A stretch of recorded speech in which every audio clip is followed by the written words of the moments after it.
Praise God! Yan po yung mga news ngayon, breaking news na kung saan yung mga fault na dadaanan. Subalit, tandaan po natin, makapangyarihan ng Diyos. Ano man po ang nangyayari sa mundong ito ay alam ng Diyos may layunin.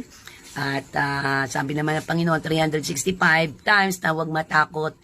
Do not be afraid, for I am with you. So yung mga yan ay pinapaintulutan ng Diyos para ang mga tao ay magsisipa. Kaya po, mga tao sa bawat sulok ng mundo ay magsipagsisi at kilalanin ang Panginoon, tanggapin siya para makasumpong pa kayo ng kaligtasan at ang bansang Pilipinas ay makasumpong ng kapatawaran.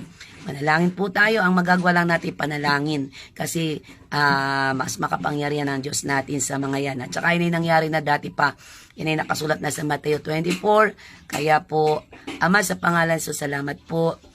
Alam po namin na nakasulat na yan. Sinabi mo na ahead sa mga panahong ito, Lord, na sabi big one ngayong araw na to, October 13, kami po'y nagpe-pray, nagkakaisa.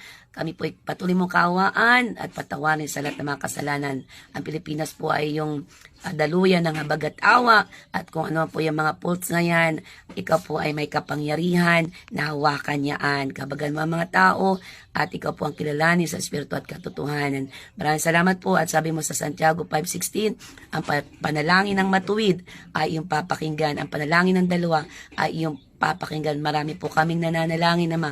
Kaya alam po namin nakakaawaan mo po ang bansang Pilipinas katulad ng iyong habag at awa doon sa time ng Ninibe.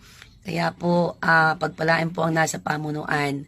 Magsipagsisi po sila at tanggapin ka bilang Diyos tagapagligtas. Maraming salamat po at bigyan mo kami ng kapayapaan sa aming puso na anuman ang nangyayari, ang banal na spirito, yung Prince of Peace ay maghari sa puso ng bawat isa. Maraming salamat po, Ama, at sa pagsama mo sa amin na hindi mo kami iiwanan, pababayaan, at ang tumawag sa iyo sa iyong pangalan ay ililigtas mo. Salamat po sa iyong intervene sa bansang Pilipinas. Philippines for Christ, ikaw po ang Diyos ng bansang ito at kaaawaan mo po kami. Salamat po, in Jesus' name we pray. Amen and amen. Glory to God!